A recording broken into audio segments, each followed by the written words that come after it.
Hello বন্ধুরা, আসসালামু আলাইকুম। আশা করি সবাই ভালো আছেন। আজকে চৈত্র মাসের 28 তারিখ বাংলা মাসের। তো আজকে আমাদের ঈদুল ফিতরের দিন। তো সকাল সকাল ঘুমের থেকে উঠে পড়লাম।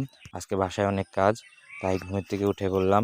অলরেডি আমি পুকুর পাড়ে চলে আসছিলাম গোসল করার জন্য। আজকে নামাজের দিন, তাই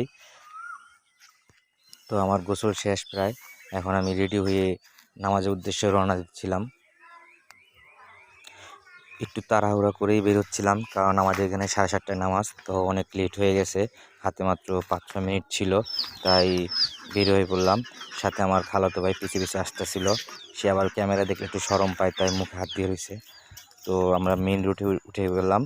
তো মেন রোডে এখন উদ্দেশ্যে যাচ্ছি মসজিদের উদ্দেশ্যে। তার সাথে আমার খালাতো ভাইয়া ছিল আর আমার এক ভাগ্নি ছিল।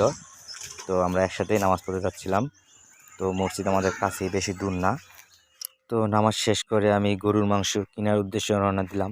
তো গরুর মাংস কিনতে গিয়ে এরকমভাবে যে অবাক হব জীবনেও ভাবতে পারিনি। আমাদের এলাকায় বলে 1000 টাকা গরুর মাংস কেজি, সংকট মনে হয়ে গেছে এলাকায়।